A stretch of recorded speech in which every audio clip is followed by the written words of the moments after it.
बात कर रहे हैं एक ऐसी कविता की, this is one of my favourite poems, Rashmirathi, महाकवि रामधारी सिंह दिनकर जी की लिखी हुई। तो आज आपको अंश सुना रहा हूं रश्मि रथी का, और ये वो प्रसंग है जब पांडव वनवास से वापस लौटे और उनकी तरफ से भगवान श्री कृष्ण कौरवों की सभा में याचना करने गए। महाभारत से पहले दुर्योधन से कहा कि हे दुर्योधन, महाभारत अगर ना ही हो तो कैसा हो। वर्षों तक वन में घूम घूम, वर्षों तक वन में घूम घूम, बाधा विघ्नों को चूम चूम, सह धूप घाम पानी पत्थर, पांडव आए कुछ और निखर। सौभाग्य न सब दिन सोता है, देखें आगे क्या होता है। लग रहा था सुलह नहीं होगी, तो एक राजदूत की आवश्यकता पड़ी। दूत श्री कृष्ण से भला अच्छा कौन होगा, तो प्रभु गए दूत बनकर। तो मैत्री की राह बताने को, मैत्री की राह बताने को, सबको सुमार्ग पर लाने को, दुर्योधन को समझाने को, दुर्योधन को समझाने को, भीषण विध्वंस बचाने को, भीषण विध्वंस बचाने को भगवान हस्तिनापुर आए, भगवान हस्तिनापुर आए, पांडव का संदेशा लाए। उचित क्या था? न्यायोचित तो था कि आधा राज्य मिलना चाहिए। तो प्रभु ने क्या कहा?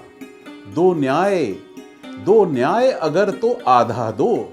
न्यायोचित तो यही है कि आधा राज्य दो।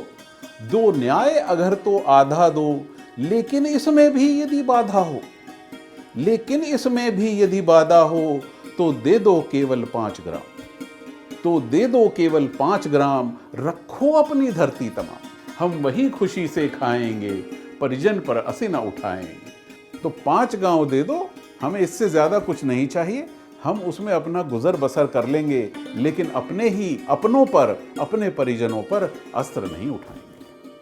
दुर्योधन वह भी दे न सका, 5 गांव मांगे थे, दुर्योधन वह भी दे न सका, आशीष समाज की ले न सका, उल्टे हरि को बांधने चला, उल्टे हरि को बांधने चला, जो था असाध्य साधने चला। भगवान श्री कृष्ण को बांधने चला। जब नाश मनुज पर छाता है, पहले विवेक मर जाता है। दुर्योधन की मति भ्रष्ट हो गई। कहते हैं ना, विनाश काले विपरीत बुद्धि। तो जब समय खराब होता है तो बुद्धि फिर जाती है, और यही दुर्योधन के साथ हुआ। हरि ने भीषण हुंकार किया, अपना स्वरूप विस्तार किया, डगमग डगमग दिग्गज डोले, भगवान कुपित होकर बोले, जंजीर बढ़ाकर साध मुझे, हाँ हाँ दुर्योधन बांध मुझे। यह देख गगन मुझ में लय, यह देख गगन मुझ में लय है, यह देख पवन मुझ में लय है, मुझ में विलीन झंकार सकल, मुझ में लय है संसार सकल, अमृतत्व फूलता है मुझ में, अमृतत्व फूलता है मुझ में, संघार झूलता है मुझ में। अब यहां से दिनकर ने प्रभु के विराट रूप का वर्णन शुरू किया। सुनिए, उदयाचल मेरा दीप्त भाल, उदयाचल मेरा दीप्त भाल, भूमंडल वक्ष स्थल विशाल, भुज परिधि बना को घेरे है, मैनाक मेरु पग मेरे है, दीपते जो ग्रह नक्षत्र निकर, सब हैं मेरे मुख के अंदर। दग्ध हो तो दृश्य अकांड देख, मुझ में सारा ब्रह्मांड देख, चर अचर जीव जग क्षर अचर, नश्वर मनुष्य सुर जाति अमर, शतकोटि सूर्य शतकोटि चंद्र, शतकोटि सरित सर सिंधु मंद्र, शतकोटि विष्णु ब्रह्मा महेश, शतकोटि जिष्णु जलपति धनेश, शतकोटि रुद्र शतकोटि काल, शतकोटि दंड धर लोकपाल, जंजीर बढ़ाकर साध इन्हें, हाँ हाँ दुर्योधन बांध इन्हें। कितने को बांधेगा, किस किस को बांधेगा? इस विराट रूप में पूरी सृष्टि समाई हुई है। और देख दुर्योधन, आगे देख, भूलोक अतल पाताल देख, भूलोक अतल पाताल देख, गत और अनागत काल देख, ये देख जगत का आदि सृजन, ये देख महाभारत का रण, मृतकों से पटी हुई भू है, पहचान इसमें कहां तू है।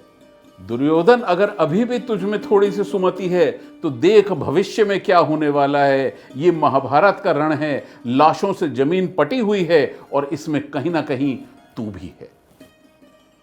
आगे देख दुर्योधन, बात खत्म नहीं हुई अभी।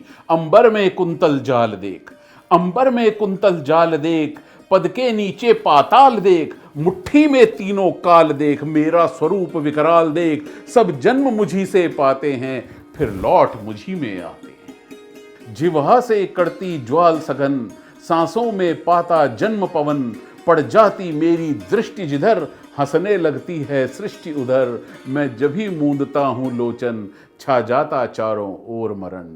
अब बांधने तो मुझे तो आया है, अब बांधने मुझे तो आया है, जंजीर बड़ी क्या लाया है। बांधने मुझे तो आया है, जंजीर बड़ी क्या लाया है। यदि मुझे बांधना चाहे मन, यदि मुझे बांधना चाहे मन, पहले तो बांध अनंत गगन। गगन को बांध सका कोई, तो पहले उसे बांध के दिखा, फिर मुझे बांधना। मेरा स्वरूप तो उससे भी विराट है। यदि मुझे बांधना चाहे मन, पहले तो बांध अनंत गगन। सूने को साध न सकता है, वह मुझे बांध कब सकता है।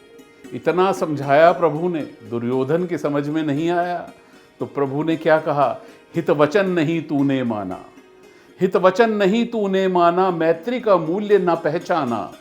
हित वचन नहीं तूने माना, मैत्री का मूल्य ना पहचाना, तो ले मैं भी अब जाता हूं।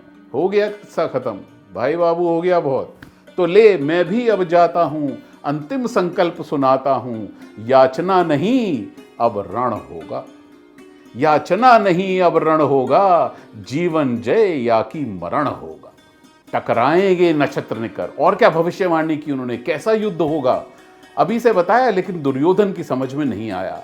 टकराएंगे नक्षत्र निकर, टकराएंगे नक्षत्र निकर, बरसेगी भू पर अग्नि प्रखर, फण शेष नाग का डोलेगा, विकराल काल मुंह खोलेगा। दुर्योधन रण ऐसा होगा, फिर कभी नहीं जैसा होगा। दुर्योधन और सुन, भाई पर भाई टूटेंगे। कितनी दुखद कल्पना है, भाई पर भाई टूटेंगे, विष बाण बूंद से छूटेंगे, वायस श्रृंगाल सुख लूटेंगे, सौभाग्य मनुज के फूटेंगे, आखिर तू भूषाई होगा, हिंसा का परदाई होगा।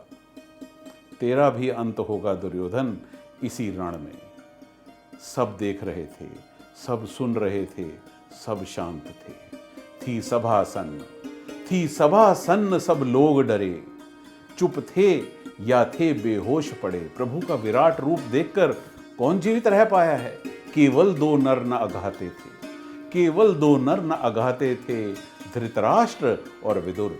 केवल दो नर न अघाते थे, धृतराष्ट्र विदुर सुख पाते थे। कर जोड़ खड़े प्रमुदित, कर जोड़ खड़े प्रमुदित, हाथ जोड़कर खड़े थे। कर जोड़ खड़े प्रमुदित, निर्भय दोनों पुकारते थे जय जय। तो ये अंश था रश्मि रथी से। अगर आपको पसंद आया है तो हमें बताइए, लिखिएगा, तो हम आपके लिए इसी तरह के और अंश लेकर आएंगे, इसी कविता से, रश्मि रथी से, या फिर और किसी जगह से महाभारत के ही किस्से आगे की कविताओं में। नमस्कार।